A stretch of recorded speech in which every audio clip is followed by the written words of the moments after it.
देखिए class 8 science. इससे पहली वीडियो में जो हमने पढ़ा था, पहले में था हमारा प्रिपरेशन ऑफ सॉइल। पहले था व्हाट इज क्रॉप, फिर preparation of soil. Preparation of soil में था प्लॉइंग और लेवलिंग, ठीक है। उसके बाद आया सोइंग सीड्स, ठीक है।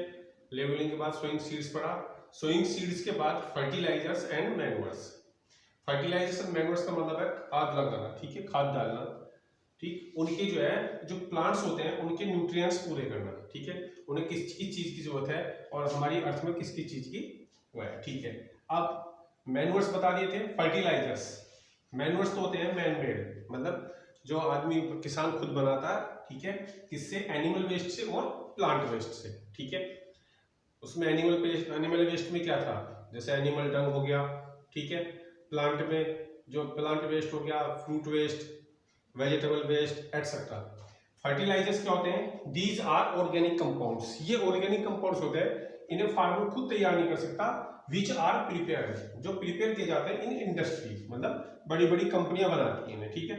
ईच फर्टिलाइजर प्रोवाइड्स वन और मोर एलिमेंट्स। इसका मतलब क्या है कि प्रत्येक फर्टिलाइजर एक या एक से ज्यादा एलिमेंट, ठीक है, हमारे क्रॉप प्लांट्स को प्रोवाइड्स करता है, ठीक है, सप्लाई करता है। For example urea supplies nitrogen. जैसे हमारा एक जो फर्टिलाइजर है यूरिया, सबने सुना होगा यूरिया। तो यूरिया क्या करता है? Urea supplies nitrogen. यूरिया जो है नाइट्रोजन सप्लाई करता है प्लांट्स को। अब आया types of chemical fertilisers. Chemical fertilisers कितने टाइप के होते हैं? वो 3 टाइप के होते हैं। पहला है नाइट्रोजिनस फर्टिलाइजर्स। ये क्या करते हैं? दीज सप्लाई नाइट्रोजन, इसके अकॉर्डिंग, ठीक है। दूसरा फॉस्फेटिक फर्टिलाइजर्स, दीज ये वाले क्या करते हैं? Supply phosphate. तीसरा potassium fertilisers, these supply potassium, ठीक है। तो पहले वाले जो सप्लाई करते हैं वो नाइट्रोजन सप्लाई करते हैं, दूसरे वाले करते हैं फॉस्फेट, और तीसरे वाले जो सप्लाई करते हैं वो करते हैं पोटेशियम, ठीक है। अब आ गया एडवांटेजेस ऑफ फर्टिलाइजर्स। फर्टिलाइजर के एडवांटेजेस क्या होते हैं? देखिए, these provide specific nutrients needed bye crop, ठीक है। जो फसल को जिस न्यूट्रिएंट की आवश्यकता है, ठीक, ये जो उसे प्रोवाइड करेंगे। जैसे हमारी जो है फसल को जो है नाइट्रोजन की आवश्यकता है, तो क्या करेंगे? नाइट्रोजन वाला जो हमारा वो है, नाइट्रोजन का जो फर्टिलाइजर है, नाइट्रोजन फर्टिलाइजर, वो लगा दिया जाएगा। फॉस्फेट की जरूरत है तो फॉस्फेट वाला लगा दिया जाएगा। जबकि मैन्योर में ऐसा नहीं होता। मैन्योर में सब होते हैं, सब न्यूट्रिएंट्स होते हैं, लेकिन वो स्पेसिफिक नहीं होते कि भाई इसमें स्पेसिफिक नाइट्रोजन है या फॉस्फेट है, लेकिन इनमें स्पेसिफिक होता है। दूसरा, these are concentrated source of soil nutrients, ठीक है। जो हमारी सॉइल को न्यूट्रिएंट्स चाहिए उसका कंसेंट्रेटेड सोर्स होता है। कंसेंट्रेटेड सोर्स मेनली सोर्स, ठीक है, मेनली सोर्स। मान लिया हमें न्यूट्रिएंट्स में नाइट्रोजन चाहिए तो नाइट्रोजन का सोर्स होगा उसमें, ठीक है, उसमें नाइट्रोजन की अधिक मात्रा होगी। अगर हमें मान लिया सॉइल में फॉस्फेट की जरूरत है तो फॉस्फेट का ही वो हो जाएगा, ठीक है। बीइंग सोलुबल इन वाटर, ठीक है, क्योंकि ये जो फर्टिलाइजर है पानी में इजीली सोलुबल हो जाते हैं, ठीक है, वाटर में। तो वाटर में इजीली सोलुबल होने के कारण they are easily absorbed by plant. ये आसानी से प्लांट द्वारा एब्जॉर्ब कर लिए जाते हैं, मतलब ग्रहण कर लिए जाते हैं, ठीक है। They are easy to handle, store and transport. ये आसानी से हैंडल किए सकते हैं, मतलब उठाए जा सकते हैं, ठीक है, स्टोर किए जा सकते हैं, रखे जा सकते हैं, एंड ट्रांसपोर्ट, एक जगह से दूसरी जगह ले जाए जा सकते हैं। जबकि मैन्योर्स में ऐसा नहीं होता, ठीक है। मैन्योर के लिए क्या होगा? मैन्योर तो लेबर लगानी पड़ेगी, उसे भरना पड़ेगा। इसको जो आप इजीली अपने आप हैंडल, स्टोर और ट्रांसपोर्ट कर सकते हैं, ठीक है। ये हमारे हो गए advantages of fertilisers. Disadvantages of fertilisers. Fertilisers के disadvantage, these are source of soil and water pollution. इनके कारण क्या होता है? ये सॉइल पोल्यूशन के और वाटर पोल्यूशन के सोर्स है, मतलब इनसे सॉइल पोल्यूशन और वाटर पोल्यूशन होता है, ठीक है। जैसे किसी सॉइल में नाइट्रोजन की अधिकता हो जाएगी, किसी सॉइल में क्या होगा, किसी एलिमेंट की अधिकता हो जाएगी, दूसरे की कमी हो जाएगी, ठीक है। ऐसी वाटर पोल्यूशन हो जाएगा। जब वाटर मिक्स हो जाएगा तो वाटर भी हमारा क्या हो जाएगा? वाटर मिक्स होने के बाद वाटर भी पोल्यूटेड हो जाएगा। They make soil more acidic. ये क्या करते हैं? सॉइल को, मिट्टी को मोर एसिडिक बना देंगे, मतलब अम्लीय बना देंगे ज्यादा, और लेस फर्टाइल, उसकी उर्वरकता कम हो जाएगी, मतलब उसकी पैदावार, पैदा होने की क्षमता, उसमें जो फसल पैदा करने की क्षमता वो कम हो जाएगी, ठीक है। Excessive use of these can damage crop plants. Excessive मतलब अधिक,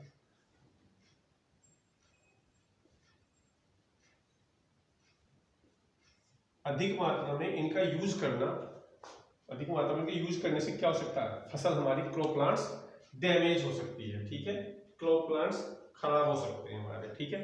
तो ये हमारा होगा डिसएडवांटेज ऑफ फर्टिलाइजर्स। अब नेक्स्ट टॉपिक आया इरिगेशन। अब आगे हमारा नेक्स्ट टॉपिक इरिगेशन। इरिगेशन क्या होता है? इरिगेशन में मतलब हिंदी में होता है सिंचाई। इसका मतलब क्या है? The process of watering to crop plants, ठीक है। जो फसल है, फसल के पौधों को पानी देने की विधि को हम बोलते हैं इज कॉल्ड इरिगेशन। क्या बोलते हैं? इरिगेशन, सिंचाई, ठीक है। अब पर्पज ऑफ इरिगेशन क्या होता है कि सिंचाई की हमारी जरूरत क्या होती है, पानी देने की पौधों की जरूरत क्या होती है। पहला है इरिगेशन प्रोवाइड्स वाटर। जब सिंचाई से पौधों को पानी दिया जाता है तो पौधे जो है, प्लांट्स जो है हमारे, वेरियस एक्टिविटीज करते हैं, जैसे ट्रांसपोर्ट फूड को और वाटर को एक पार्ट से दूसरे प्लांट तक। जैसे इरिगेशन से कौन से भाग को वाटर मिलेगा, ठीक है, जड़ों को, उसकी रूट्स को, उसके स्टेम्स, तने को, ठीक है, लीव्स, पत्तियों को। तो वाटर जो है एक जगह से दूसरे जगह क्या काम करेगा प्लांट्स में? वो बहुत सारी एक्टिविटी करेगा। फूड का और वाटर का ट्रांसपोर्ट करेगा, मतलब एक स्थान से दूसरे स्थान को भेज देगा। दूसरा, seeds germinate in moist soil only. जो बीज है हमारे, वो जो है मॉइस्ट सॉइल मतलब जिस मिट्टी में नमी होगी उसमें ही जमते हैं, ठीक है। और नमी होने के लिए क्या जरूरत पड़ेगी? वाटर की जरूरत पड़ेगी। तीसरा क्या है? Water helps in absorption of nutrients from soil. क्योंकि ऐसा होता है कि हमारी मिट्टी में भी बहुत सारे न्यूट्रिएंट्स होते हैं, ठीक है, इसलिए मिट्टी के न्यूट्रिएंट्स को एब्जॉर्ब करता है वाटर, ठीक है।